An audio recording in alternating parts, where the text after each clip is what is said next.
Magandang hapon po sa inyong lahat. Napapanahon nitong na-conceptualize ng DCGB na magkaroon itong programa sa radyo para pag-usapan ang mga mahalagang bagay patungkol sa pagkalinga at pangangalaga sa ating kapaligiran.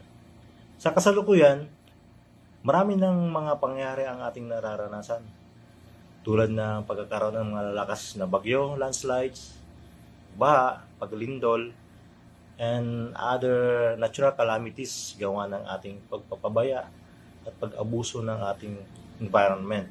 Isang dahilan why we experience now ang tinatawag na climate change. At alam naman natin kung gaano tayo naapektuhan nito.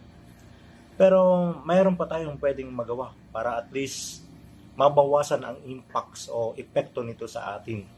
So bilang individual, may mga simpleng bagay tayong pwedeng gawin. Katulad ng tamang pag-segregate ng ating mga basura sa bahay, pagpapakolekta ng nasegregate nating mga basura sa ating tinatawag na mga eco-aids sa barangay.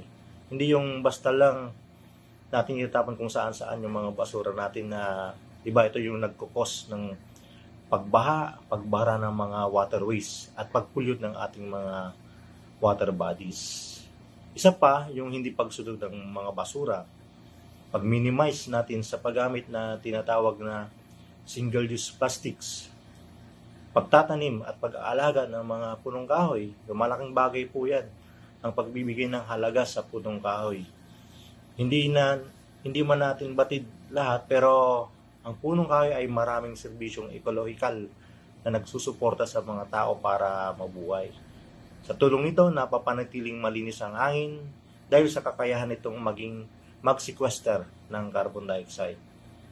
Kaya sa paggawa natin ng tama, maliit man o malaki, sa pag-exercise natin ng tamang disiplina at malasakit, ay pagpapakita natin yan ng pagmamahal sa ating kapaligiran. I salute and congratulate DCGB sa pag-launch nitong advocacy program on environment para sa pagbibigay ng dagdag kaalaman sa ating lahat.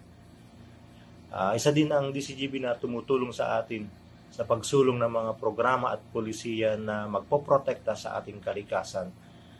Kaya ba natin? Kayang-kaya. So let's all take part in taking care of our environment for our children's future and the next generations. Thank you so much and God bless po sa ating lahat.